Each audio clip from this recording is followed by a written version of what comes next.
I want to welcome you to an amazing conversation with a dynamic group of panelists, and I am sure you're going to be educated, engaged, enlightened, and also, hopefully you can converse with us through the comments and also some of the surveys we're going to undertake.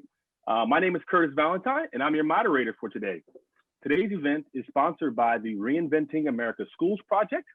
The project is housed at the Progressive Policy Institute and promotes a model of schools we call 21st century school systems, or systems that provide parents with more choice and give schools more autonomy in return for more accountability.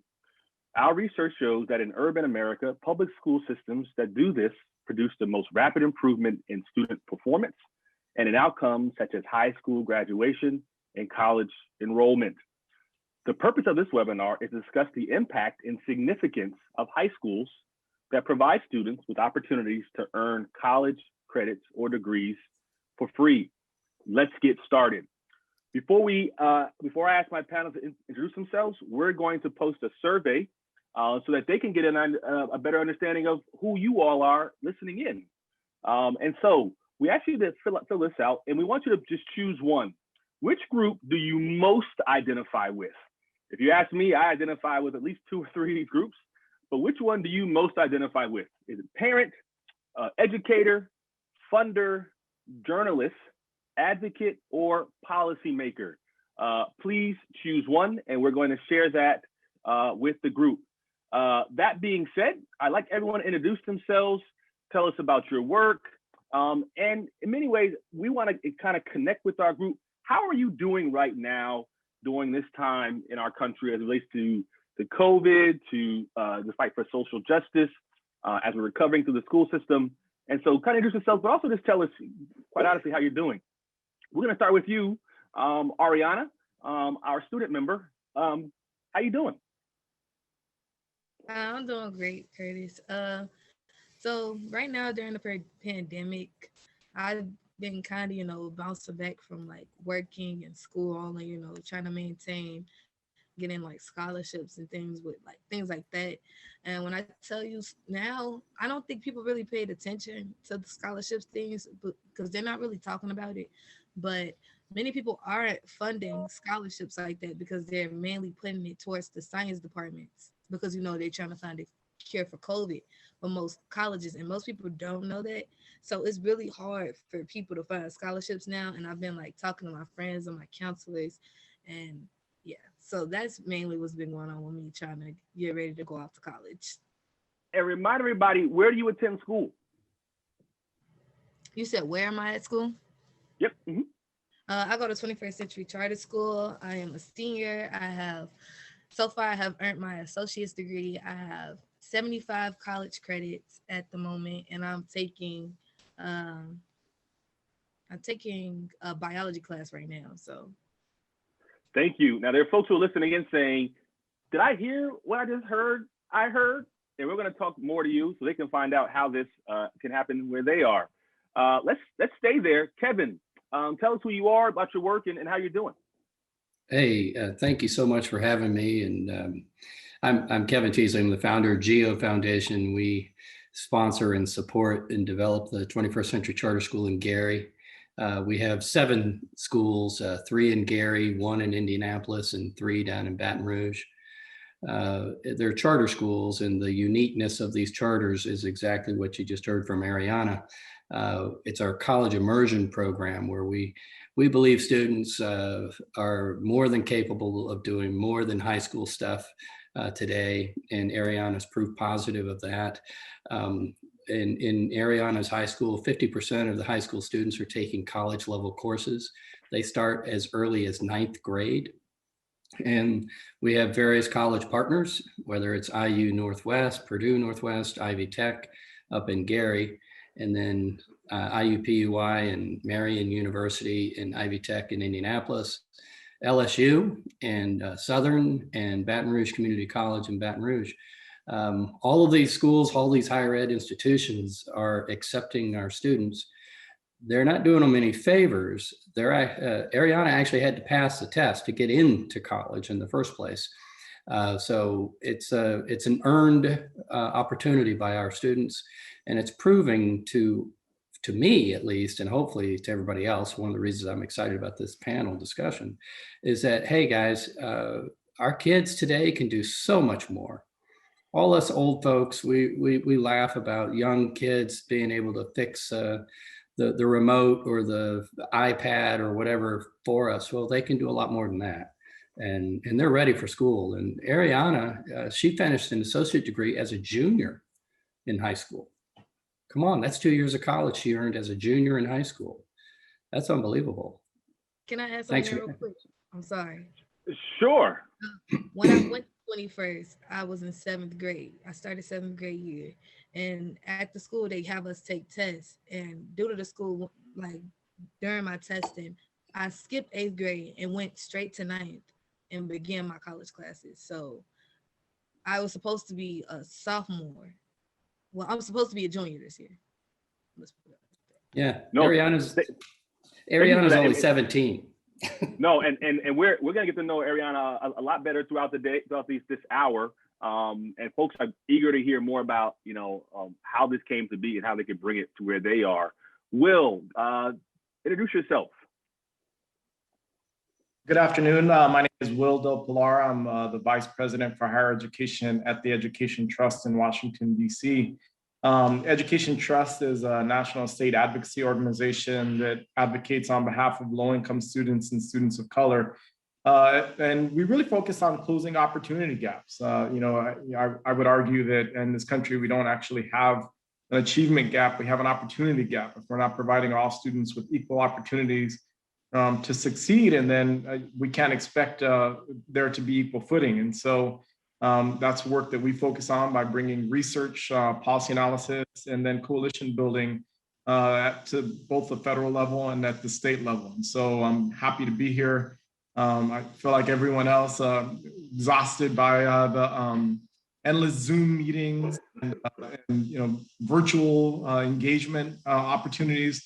But I'm happy to be here today and happy to be able to share with folks some of the research that we've seen around early college, high school. No, thank you so much. Last but not least, my brother Rashid Davis. Introduce yourself, brother. Sure. So Rashid Davis, I'm the founding principal of Pathways in Technology Early College High School, which is a public-private partnership that includes high school, college, and industry. Our students have the opportunity to remain with us for free STEM education 2 years beyond grade 12. We are currently in our 10th year, and as we celebrate 10 years, we are currently replicated in 28 countries, 11 states in the United States. And through COVID-19 with remote and virtual learning, we had 5 states that were able to produce PTech STEM college graduates and through fall 2020.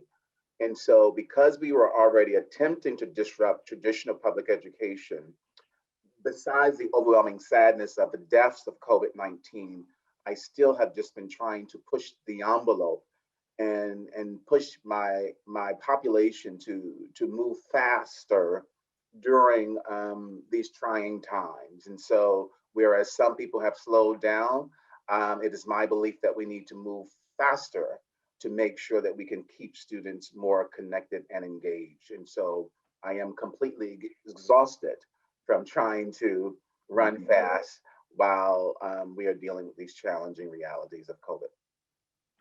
Thank you so much. And if Rashid looks familiar, it's because you might have seen him on a billboard somewhere in New York or on the back page of a magazine.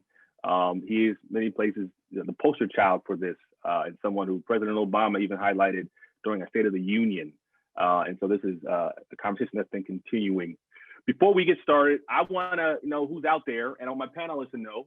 And so look at this. We have 41% of those listening in who have responded are educators. And so, and the next largest group are going to be advocates. And so panelists, as you are, answering these questions, understand that we have the 2 largest groups are going to be our educators and advocates, but at the same time, we have policymakers, funders, and parents listening in. So without further ado, let's get started.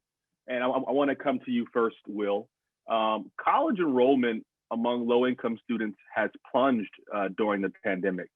What is the state of college enrollment for minorities and low-income students in America during the pandemic?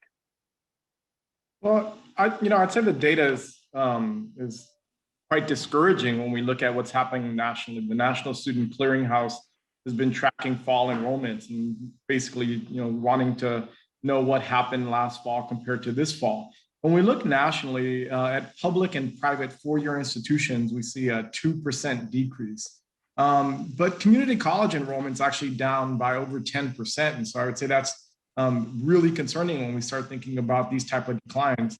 But when you begin to look at different populations of students and how different populations are being impacted, I would say that the findings become even more concerning. When we look at first-time enrollment, these are first-time enrolling high schools. Nationally, what we were seeing is we're seeing a 13% decrease in college enrollment. We see and I'll say it's double-digit kind of across the board.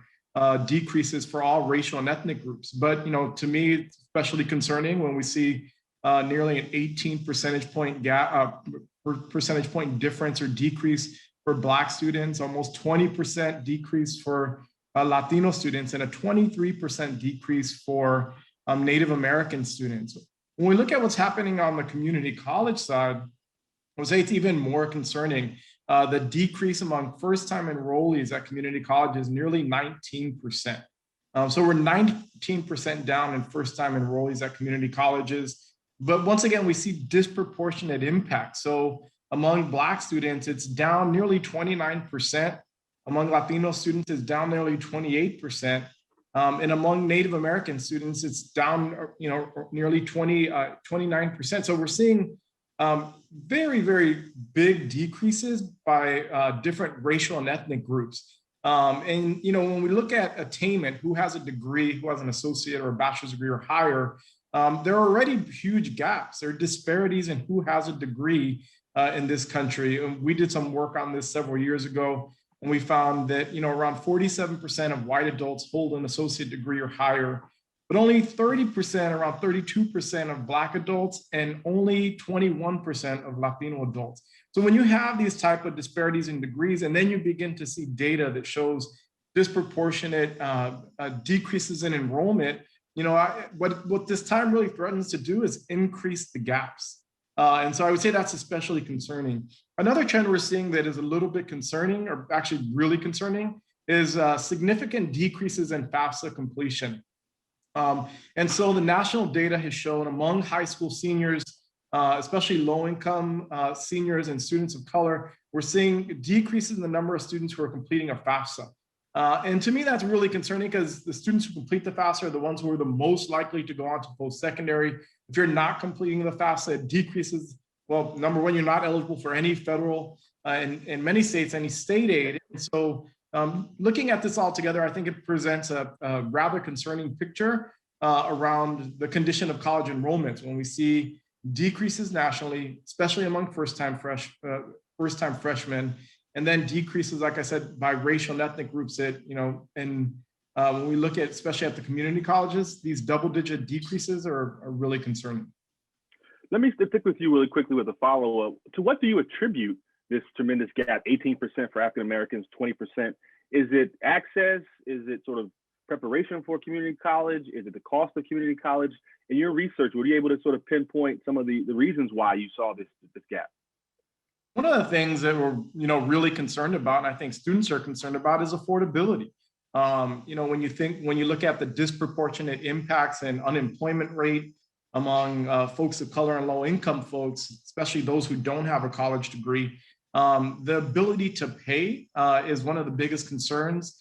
I'd say one of the things we've also seen a lot of research is students weren't really satisfied or really interested in doing a completely online experience in terms of higher education. And so we've seen some students who've opted out. The concern is that low-income students and students of color don't take a gap year. If they don't enroll, many times we lose them forever in terms of higher ed. And while we should be creating different on-ramps and off-ramps for students, sadly, we don't do a great job of creating pathways for students to come back to higher ed. And so, there are a number of reasons. I think affordability in this country is one of the biggest concerns that students have as we look at disproportionality in terms of how states invest in higher ed. It changes how affordable higher ed is in that state. So I'll give you a really quick example. In California, if you take a community college class, it'll cost you around $180. That same class in Pennsylvania at a community college will cost you around $1,800. The reason for that is because states invest in higher education at very different levels. And so the affordability factor is impacting student choice. Thank you so much. And it's one last question. Someone in the comment asked whether your data is disaggregated by state. Could someone go to your website and find that data for their state? I can drop the link. It's actually National Student Clearinghouse data, so I'll drop that in the link. They provide disaggregated data by race and ethnicity. Nationally, the state data only shows the decreases by type of institution and not the racial ethnic background, but I'll drop the link in the chat. Thank you so much. Kevin, I want to come to you. As we were trying to, put together this event, we kind of had a conversation about what we should call it, what we should title this webinar. Some call it early college high school, others middle college. Here in Maryland, we have sort of universal like dual enrollment. In the end, they are high schools that provide students with opportunities to earn free college credits or degrees. Kevin, can you describe GEO Academies and how it came to be? Sure. Thanks for the opportunity. We were invited to start a school in Gary, Indiana, back in 2005. And at that time in the city of Gary, we had roughly a 50% dropout rate. 50% of the students going to high school were not finishing high school. So that was why the board of directors for 21st Century invited GEO to open a school, is to try to stem the tide, let's say, or the flow of dropouts, and try to get 100% graduation rate.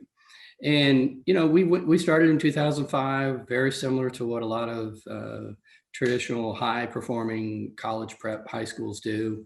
We did FAFSA night, we did college tuition nights and college tours and college application night. We had the conversations with the parents and the students about how much more money they'll make if they complete a high school diploma, get an associate degree, get a bachelor's degree, et cetera, et cetera.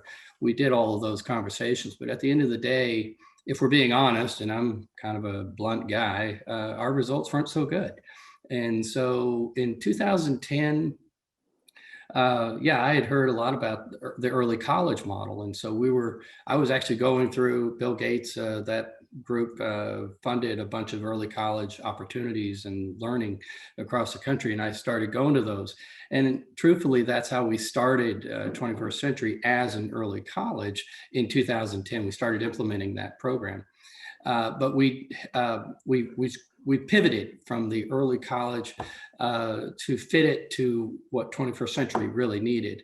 Because in 2010 and 2011, I had a 16-year-old come to me and say he was going to drop out. And hold on a second here. We didn't start the school to have kids drop out. And why are you dropping out?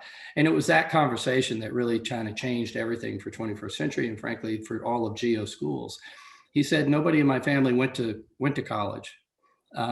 So I'm 16. I can legally get out of high school. I can go get a job and bring some food home for the family. And I said, hold on a second here. You're a pretty smart kid. I need you to graduate from high school because I think you can do college. Well, he wasn't thinking of going to college. So we pivoted right then and there and said, look, Vincent, if we can get you over to Ivy Tech, you can take the test, the entrance exam, which I think you'll pass. And if you do, we will put you in college right now to prove to you that you can actually do college. Well, he went over to Ivy Tech, he took the test, he took all three parts, and he passed all three parts to his surprise, but not to ours. Next thing you know, he's sitting in a college class. And not only that, but in 2013, he not only graduated from our high school on time, but he graduated with a full associate degree. He was the first one from our high school, which is a pretty cool thing. And frankly, he was the first in all of Northwest Indiana, which was kind of surprising to me because our school's only, started in 2005. But if you think about the conversation with Vincent, think about how many other students are thinking the same way, that students come from homes with no college degrees, and in many cases, not even a high school diploma. they're not thinking that they're going to high school. And in fact, or they're not thinking they're going to college. So if they don't think they're going to college, how do you think they're really acting in high school? Because they're not there for college prep, So in fact, I talked to the guys and the guys tell me, well, this is where the girls are, or this is where I can play basketball. Now, I'm not making fun of that. That's a true story right there. What students are telling me is that the high school is a social scene. It's not a college prep scene. And why is that? Because they don't believe that they're going to college. So that's why we pivoted, and we do more of a college immersion program.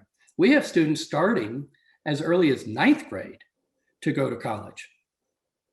And when they graduate, go ahead. When they graduate from eighth grade, we have a summer bridge program to college. So we orient them with the college campus, what the syllabus is, what a professor is like, where the bookstore is, all the things that maybe most of us kind of take for granted. But these students they need that information. And then we ease them in. They take 3 to 6 credits in freshman year.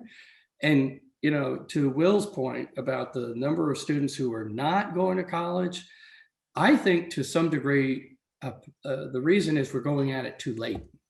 We need to get these kids sooner than after high school age. We need to get them coming right out of 8th grade, frankly. Sorry, I mean to cut you off. I just wanted a quick follow-up. You did not mention this in your introduction, but you're a charter school. And you have a certain level of autonomy that other traditional schools in your community do not have. So how does that autonomy you have over your school model and higher education partner differ from a traditional public school? Could you do what you do and everything you just mentioned without the autonomy that a charter school gives you? Well, I think it would take a lot of will to be able to do what we do if you're a traditional school. Unfortunately, traditional schools have different incentives. I'm a superintendent. I get up every day thinking, how am I going to get my kids more college credits while they're in my high school? I do not get up every day and say, I need to build a bigger building, or I need to hire more teachers, or I need more buses, or whatever. Yeah, those are all important issues. But what I'm talking about, and my singular focus, is literally on our students and how are they going to get the biggest bang for their education dollar. It is their dollar. It's not mine.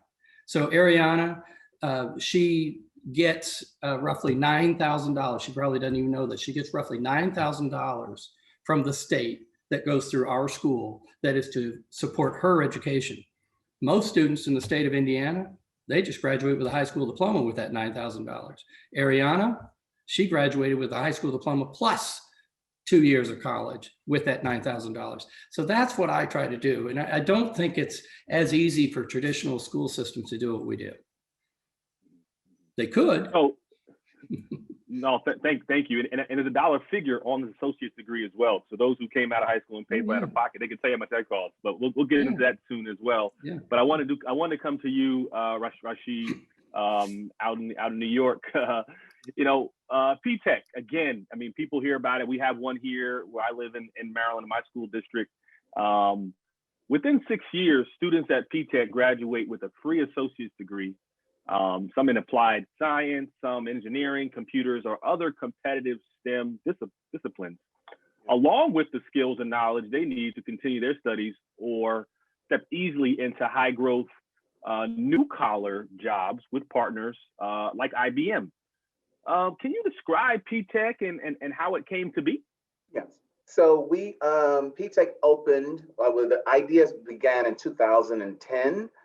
We actually opened in 2011 in Central Brooklyn on the Paul Robeson campus with one 9th grade cohort. No academic screening, no testing for admissions. And it was really, from the beginning, championed by IBM, who was working backwards from the reality of the employers needing a different level of skills because of the changing realities of technology, artificial intelligence, and work where we know of skills that completely are changing based on the needs of technology. And so we, high school, college, and industry are the 3 legs of the partnership, looking at a scope and sequence that includes for PTech Brooklyn degrees in computer sciences. And so our students have the opportunity to pursue a STEM AAS in computer information systems or electromechanical engineering technology, which required me to work with college professors and IBM personnel designated for this project to come up with a scope and sequence that would really align high school, college, and industry. We rethought ninth grade, so that way students coming in with no academic screening, no testing for admission, could really increase their reading and levels and math levels. So that way, in regions are what we use as an indicator to go into college course taking. So our students have the opportunity to go into college course taking as early as the summer after ninth grade.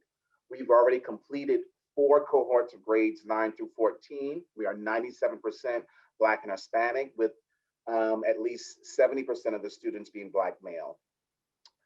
Of those 4 cohorts that have already completed, 46% of those students have earned the STEM degree, with 28% of those students being hired by IBM.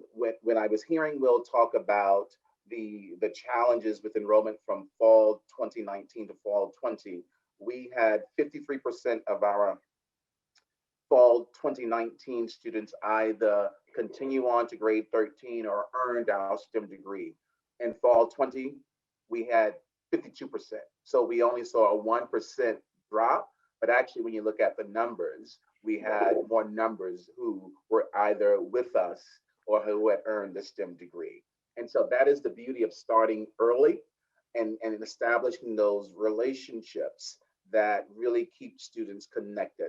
I want what Kevin said actually on a t-shirt, because if we had superintendents who actually went to work every single day thinking about how to make sure that their high school students left with college credit, the opportunity gap that Wil talked about would not exist.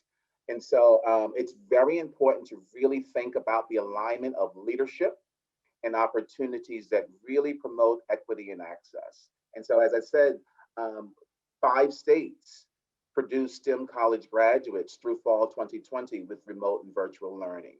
Lots of work still left to go. Hearing what Kevin said, we're not charter, we are a high school redesign opportunity. And so it is very, very challenging because we started grade 9 and all of our degree outcomes are in computer sciences, STEM. And so in the chat, I included also data from National Student Clearinghouse that shows you a report that's called High School Benchmarks. And they show you STEM outcomes by high school type 6 years after enrolling in college. And you could see that those rates 6 years after enrolling in college, you're still not talking about 15% of those degrees falling under computer sciences, or I'm sorry, not more than 20% of those degrees falling on computer sciences. And so the way that we have shown tremendous impact is incredibly important. I look at, the reality that I know 9 Black students, Black male students specifically, Black and Hispanic males specifically, who've earned their STEM degree through fall 2020, even though many other places are reporting abysmally low or high drop-off rates for young men of color. Lots of work still to do. But as I said, during this pandemic, I've been trying to push the envelope to try to make sure that we could move faster during these challenging times. And so when we look at the numbers of students who are enrolled in blended college and blended high school or remote high school and remote college, we're talking about over 170 students currently in the spring, and there were over 200 students in spring 2020. No, and I had a chance to visit your school and was impressed with particularly the autonomy you had to choose your staff and the people who were in front of your students. But also, you might remember, I ran into an IBM staff member who was, I believe, had an office in the school or was just there helping with partnering, but you had that connection in the school building with an IBM employee. Well, the part of the innovation is that we have a liaison from a liaison from college and a liaison from industry. And so that is the beauty. So our day-to-day thinking is interrupted because it's commonly integrated, it's constantly integrated with, people who work at the college and people who work at IBM. And they are in the building probably like 70% of their time. But they have, they operate both with the college and with the industry partnership. No, thank you. We want to go back to our audience one more time. We have another survey, and this is sort of trying to give us a feel for where you are and the access you have to schools like these. In your state, does your state offer free college credits to high schoolers?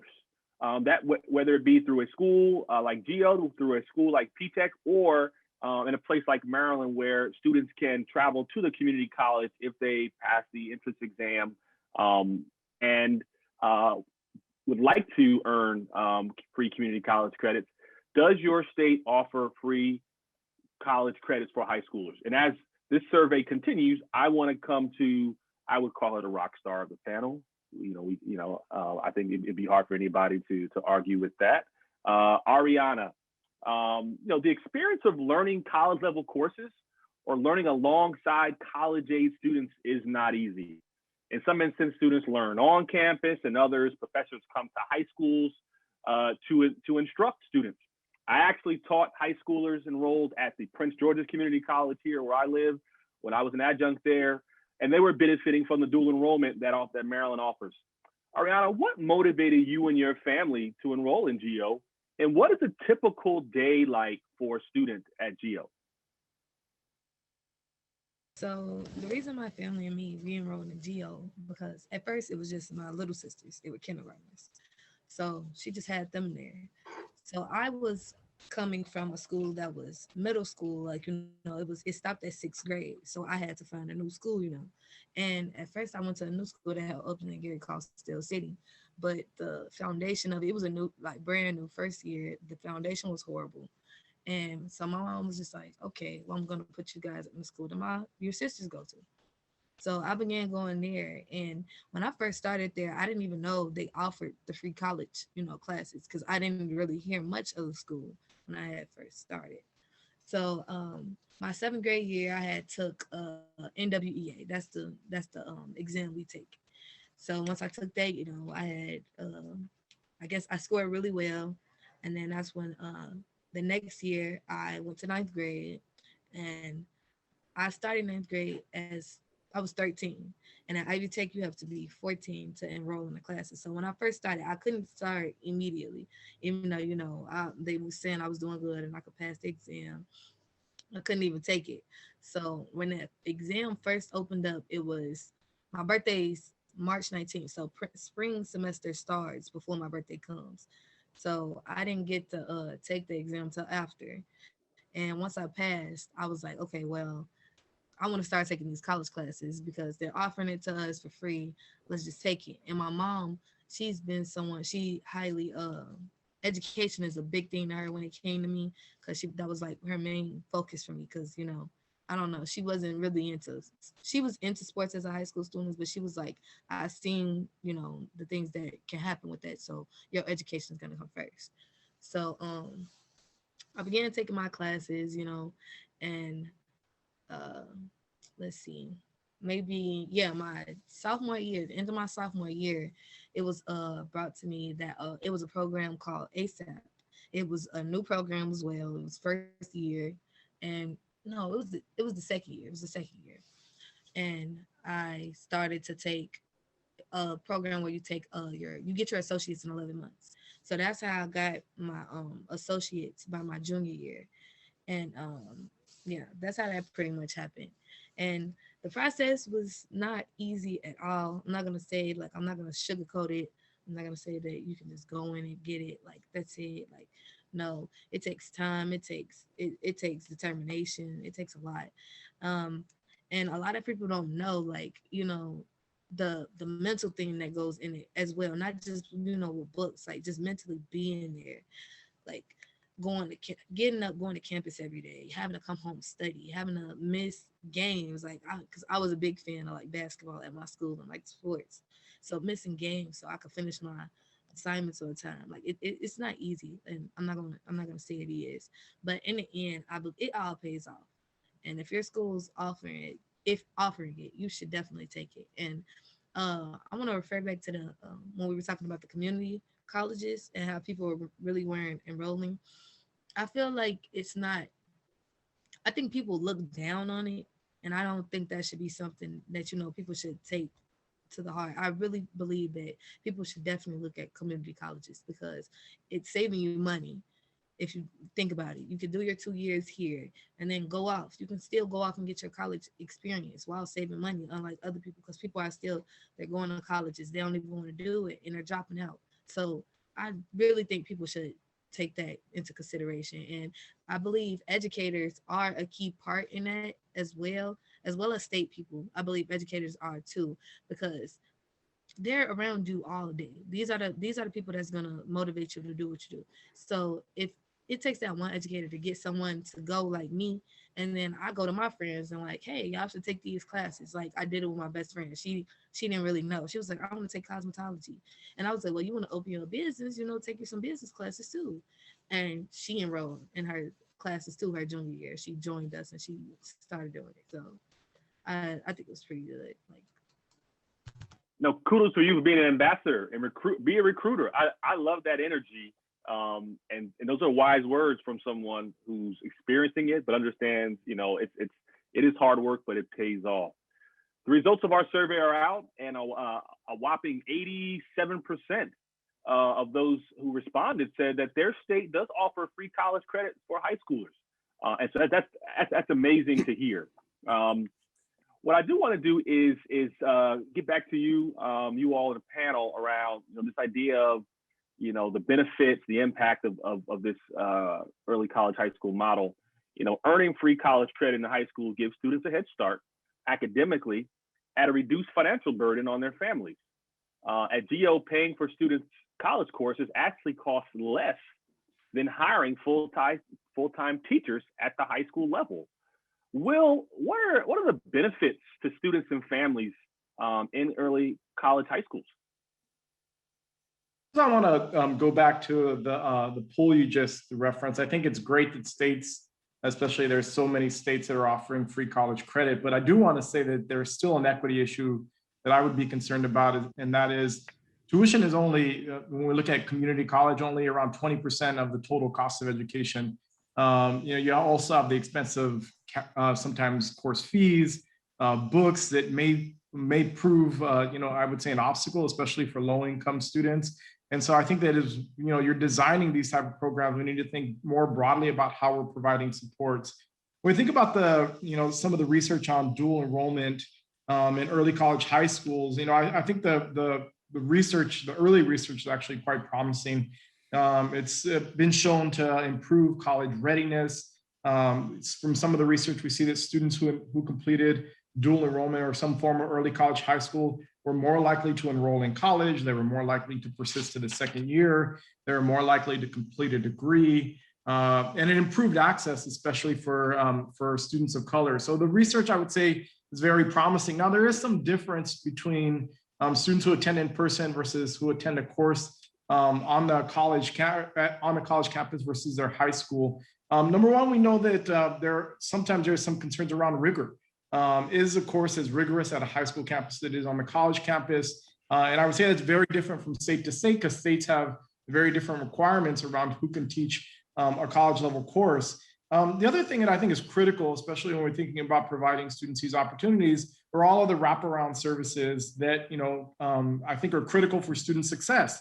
That could be tutoring, that could be engagement in club and organizations, that can be impacting students' academic self-perception by being able to take a college course. So I do think there are significant differences.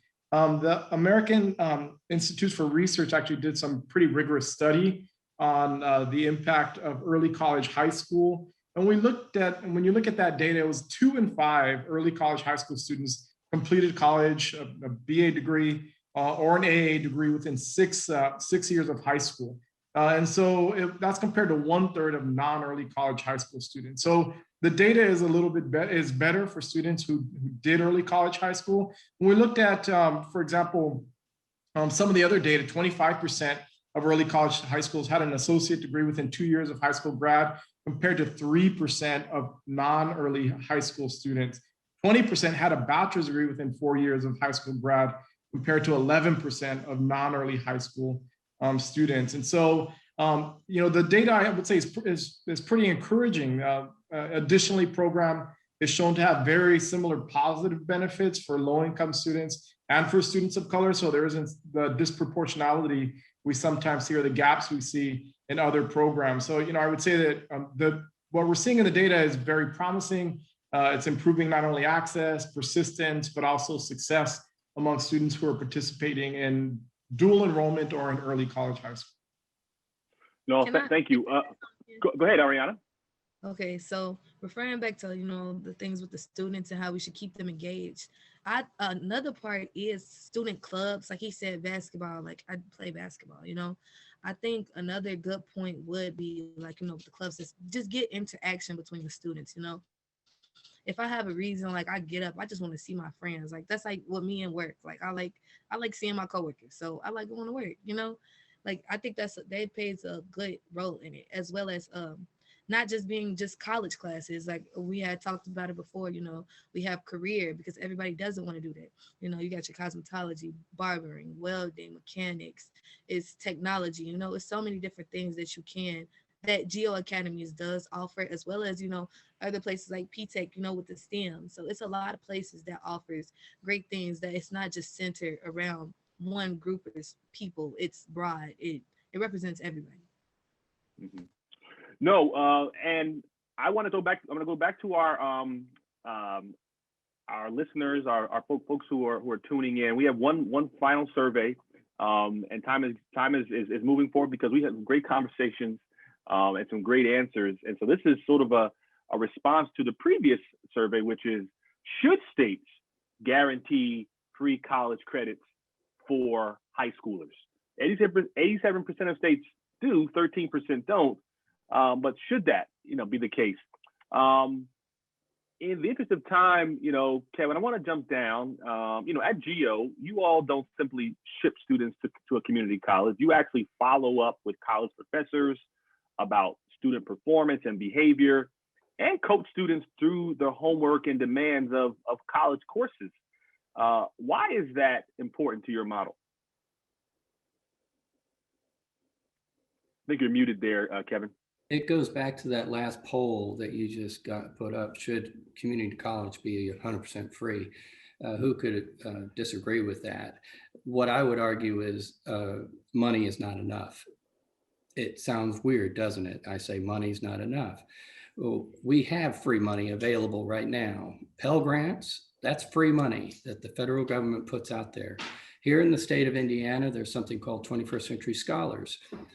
That's free money. If you graduate from high school and you meet certain criteria, income and performance during high school, graduate on time, et cetera, that's free money. But going back to Wil's earlier comments about the National Student Clearinghouse, how many students with the Pell Grant actually graduate with a 4-year degree on time, or ever? It's about 50%. Here in Indiana, 21st Century Charter or 21st Century Scholars Fund, which is free money, 100% tuition to over 60 different universities, including Notre Dame, here in Indiana. How many people graduate on time or within 6 years with a bachelor's degree that get the 21st Century Scholars? Roughly 50%. So in other words, we've got free money. It's there. What is the problem? Why aren't we getting 100% graduation with the free money? And that's why we do what we do. Now, going back to your question, yeah, GEO does a whole lot more than just sending Arianna and other students over to a college campus. We provide them transportation. We buy the textbooks. We pay all the student fees. We also have our high school staff check in. How many times did they check in with you, Arianna, and see how you were doing? Or Raven, or any of our other students? And if any of our students had any challenge with math or language arts, or whatever the college courses they were taking, our staff is right there to help them. And it's not just the academic teachers, it's also the counselors, the social workers that are providing wraparound supports. We had a student, and Arianna is a superstar, right? Well, we had a student in 2016 actually earn a full bachelor's degree from Purdue University before graduating from high school. Her name is Raven. She was on CBS Evening News. But if you talk to Raven and you say, how was that? And you heard Arianna say earlier, it's not easy. Well, it isn't. And Raven made it very clear when she was telling everybody what she had done. There were multiple times along her path that she thought about quitting. She was done. She didn't want to do any more college work. Well, because of our staff, and because this is another key ingredient, the students are living at home. They're living at home with their families. They've got room and board pretty much taken care of. So that's a big issue and a big barrier to students who just go off to after high school and go to college. They got to take care of room and board. They got to figure out a whole lot of life issues, and they do it pretty much on their own. But what we're trying to do is help them while they're in our high school, get through some of those life issues and take advantage of some of those opportunities that the families are already offering, room and board, you know? And so we all know what works. We know we need money for the kids to do this. We're freeing up our money at our school because it's not our money. It's Arianna's money. It's the students' money. We're trying to get the most we can for them and use the staff that we have to wrap around them, hug them as much as we can so that they succeed. No, thank you. I mean, your model is amazing. PTech as well. Rashid, I want to come back to you. You know, today there are 200 PTech schools with more than 100,000 students in 18 countries. PTech students are also supported by more than 500 business partners. Can you discuss the business partnership you have with IBM? Yeah. So IBM as the lead partner, you know, it's really from soup to nuts, looking at the alignment of high school courses with the degree pathways, trying to provide mentors for students, job shadow, career exploration opportunities, and paid internships the summer of their junior year. So it really is an industry strand that starts from ninth grade that goes all the way through grade 14. So it's not a philanthropic business endeavor. It really is about thought leadership and shared participation with the liaison who is there to be part of the day-to-day operations. And so it becomes incredibly important to always be, you know, thinking about the students' engagements, the students' interactions with mentors, learning from those connections, learning from the data, learning from the paid internship opportunities and trying to fine tune them, paying attention to the students who've been hired and the onboarding opportunities and what it takes to make sure that they can grow within the company. And so it's a continued really pipeline for high school, college, and industry to interact and to rethink the type of public education that we've seen now. And it's actually the stats that you have, we are now more than 600 industry partners and more than 200 college partners, and more than 200 school partners. And it's now in 28 countries, including the US. A follow-up, what are some of the do's and don'ts? So people are listening in, you know, they're calling their superintendent, they're calling their state senator. What are some of the do's and don'ts of replicating schools and building partnerships with businesses like you all have done it with IBM in New York? Well, each state has a different dual enrollment law. And so for PTech, it's very important that you start with someone from the governor's team who could help with the legislative process. So that way, because some states may say you can't do dual enrollment to grade 11. And so that becomes a huge barrier right there. So you really need someone from the governor's team who could help the legislative process. So that way we could, you know, really allow businesses to work as early as grade 9 for students to have college course taking opportunities. For us, once again, it's no academic training, no test for admissions, and our degree focuses are STEM and computer sciences specifically. And so once again, when we look at the shortages nationally and career pathways, STEM is an issue. And so businesses want a pipeline of talent. And so they're looking forward to these opportunities, but also from an accountability standpoint. When it comes to secondary education, accountability is different from post-secondary. You know, post-secondary, you know, they may want students to, you know, evolve into adults and say college is on your own. But the relationship is different in the secondary world, whereas we want to make sure that that relationship, the culture we're building within the institution really allows the students to leave with the credential or as much college credits as they can.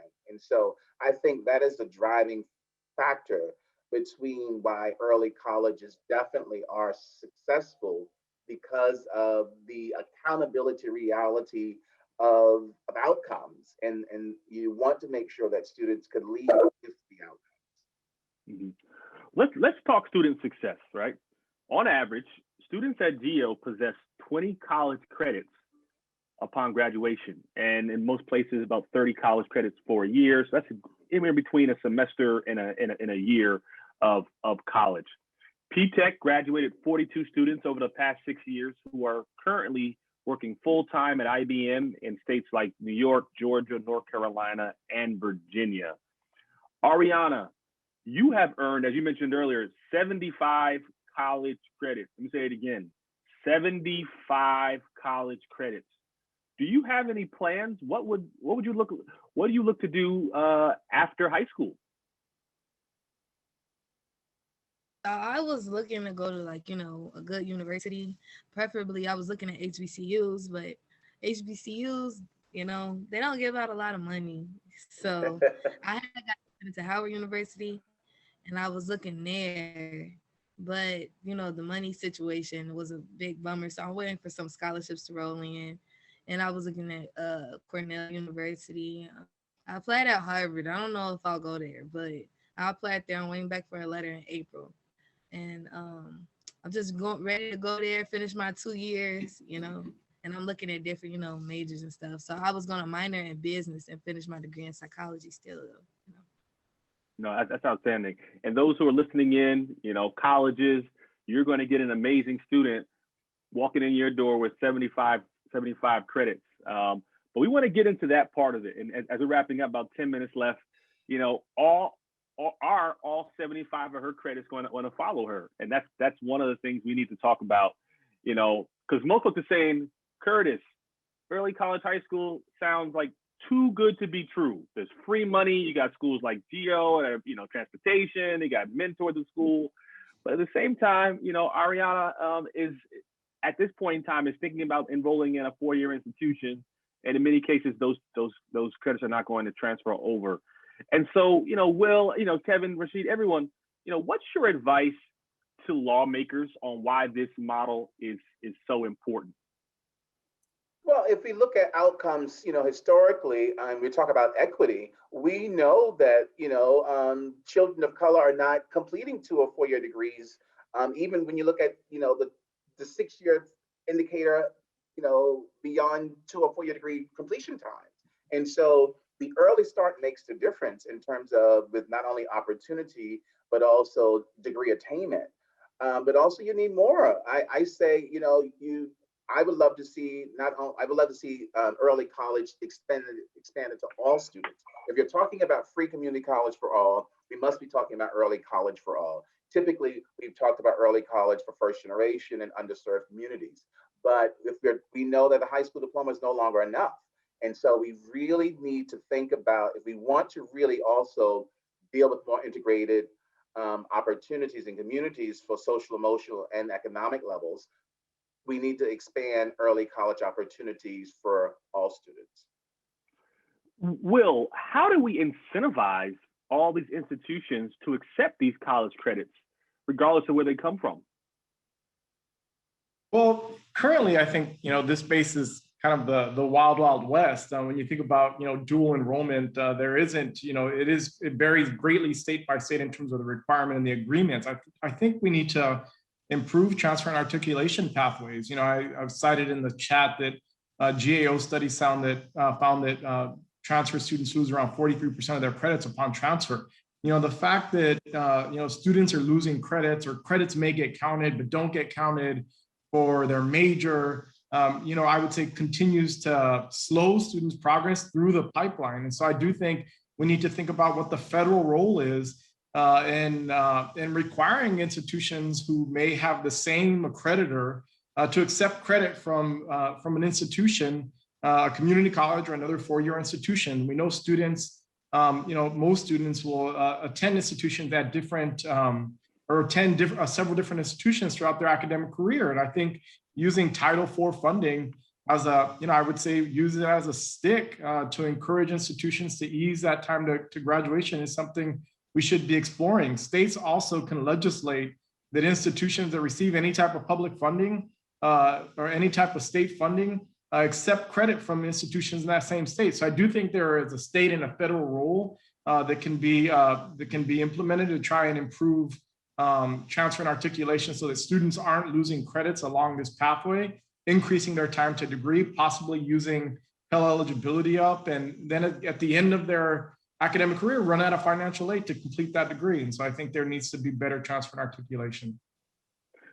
Kevin, what are your thoughts on what Wil is saying around, how do we, address this obstacle and other obstacles that you all are coming up against as you're trying to ensure these students not only get the associate's degree, get the credits, but ensure that these credits are transferred properly to a four-year institution? Well, Wil is right on, frankly, but in Indiana at our school, and frankly in Louisiana at our schools, our students don't just take any class. They take classes that add up to an associate degree, number one. So they're getting something that's transportable and it is of value. It's an associate degree, number one. Number two, when they take the courses, they're generally restricted to what we have in Indiana, a core transfer library list. So the Ivy Tech Community College has a articulated agreement with almost every school or higher ed institution in the state of Indiana that these first 2 years of college that Arianna has completed, those credits will be fully transferable to Indiana University, Purdue, wherever she wants to go, presuming that they're part of the articulation agreement. So some of Arianna's classmates last year, Demondrick Velez, he graduated with an associate degree. He's at IUPUI. He's a junior in college. 1 year out of, he just graduated in 2020 from our high school. He's now a junior at IUPUI. His girlfriend, Andronaya, is a junior at Indiana University studying biology. She graduated in 2020 from our high school. So the courses that they took were fully transferable to IU or Purdue or IUPUI. And so that is already important. There are some other things that I think we should be looking at when we talk about policy. We got to break down some of these stupid adult rules. You heard Arianna say that she wasn't eligible to start doing Ivy Tech because she was 13 instead of 14. Hello, she's more than capable of doing that. And I often read about child geniuses going straight to college, not even going to, junior high for that matter. So we got to look at these silos that we've created. I'm not saying it's for everybody, but if there are students out there like Arianna, and there are plenty of friends that Arianna has at 21st Century that are taking college level courses, Rashid said some states have these laws where you can't even start taking dual credit until your 11th grade. That's ridiculous. You got kids that are able, let's get them going. So remove what I would call silly adult rules, break down the barriers between the dollars and build partnerships between high school and higher ed so that the two can work together, and the high school can help the students get prepared to go to college and complete college when they go off to the higher ed institution. So I'll stop there.